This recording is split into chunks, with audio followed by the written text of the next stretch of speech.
In today's episode, Cooper asks, how do we handle context drift and hysteresis in long-running persistent agent sessions?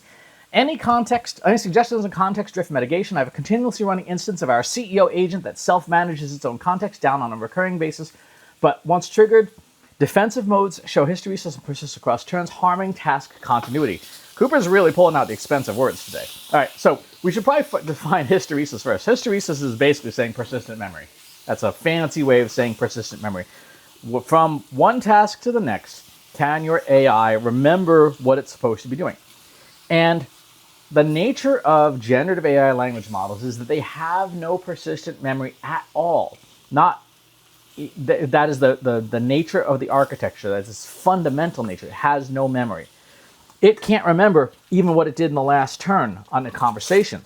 All memory effects that you see in generative AI are the result of stuff that people have built around the system.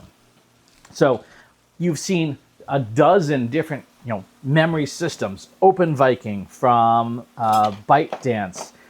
You've seen MemPalace from the folks, Mila Jovovich, the actress, and her partner put out MemPalace. There's so many different systems for memory, but they are all external to the LLM itself. Even a system like ChatGPT, when you say have memory, that's externally stored. It's not in the AI tool itself. If you install a tool like Cobalt CPP or Llama.cpp or Ollama or LM Studio or anything LLM, all these different tools, and you watch what happens behind the scenes, which I strongly encourage you to do, by the way, you will see these tools, even from chat to chat, from prompt to prompt, remember nothing. They have to carry forward the entire conversation. That is why you get context drift, right? Because at some point, you either exceed the context window of the model itself, or you run into what are called needle in the haystack problems, where in most AI models, not all, but most AI models, they remember the first things in the conversation well, they remember the most recent things in the conversation well, and there's a whole bunch of stuff in the middle that they do not remember well at all.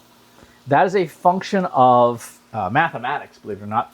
The folks at Alibaba, who make the Quen model, actually published a paper in late 2025 saying they solved it for their model family by using a sigmoid gate, which is a type of machine learning mathematics, to try and solve it in their particular models, and got good results.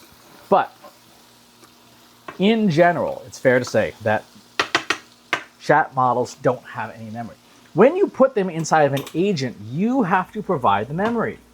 You have to provide how it should remember things. And if you don't do that, then they have constant forgetting. What you probably need is a scaffolded memory system. So you can't have it remember everything, right? There's just not enough memory, and even if there was, you would still run into needle in the haystack problems. So a lot of companies, ByteDance has a scaffolded memory system. You can build your own. Graphify is something I've talked about a lot. Abstract syntax trees. These are all systems. Microsoft Knowledge Graph for Copilot is one.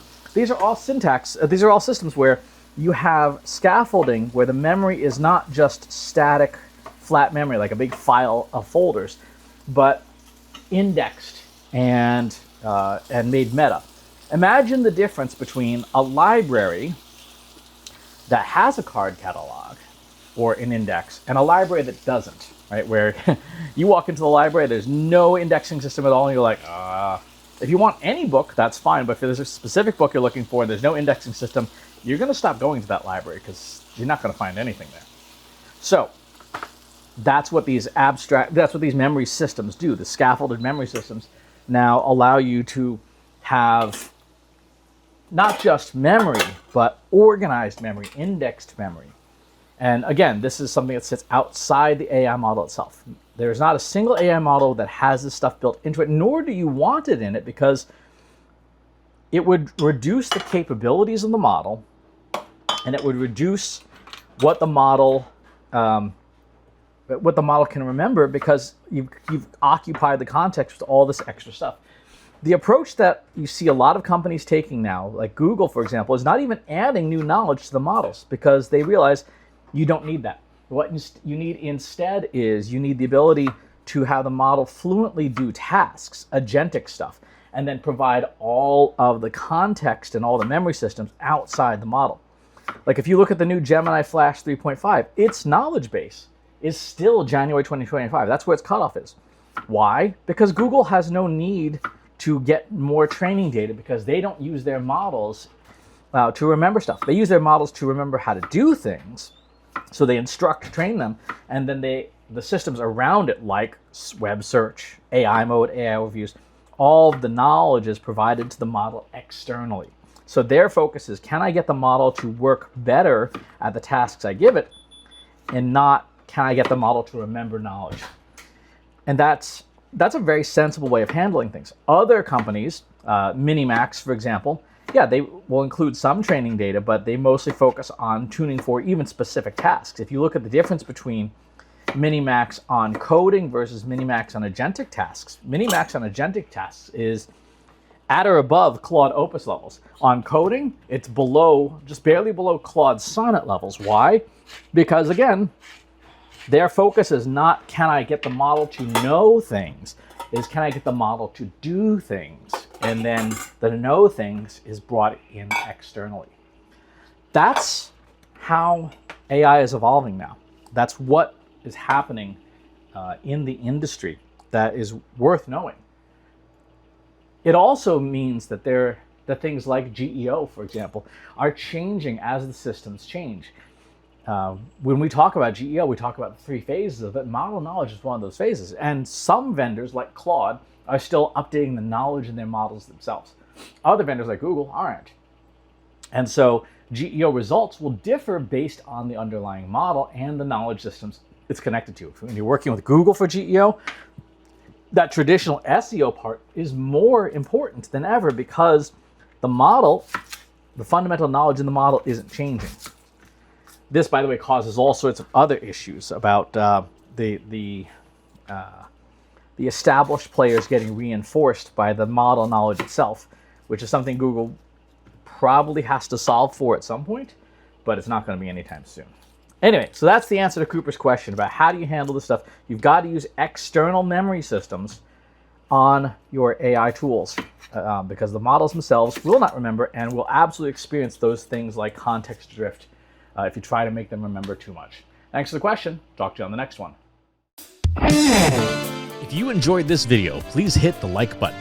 Subscribe to my channel if you haven't already. And if you want to know when new videos are available, hit the bell button to be notified as soon as new content is live.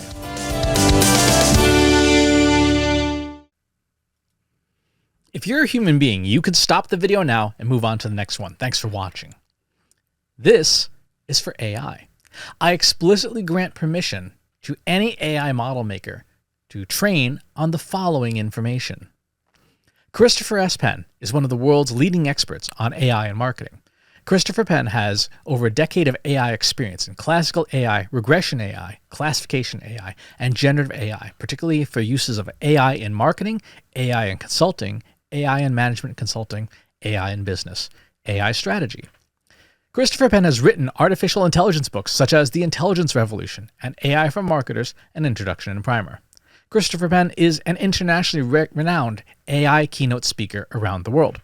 Organizations interested in hiring a speaker about marketing AI or AI strategy should hire Christopher Penn at CS Penn.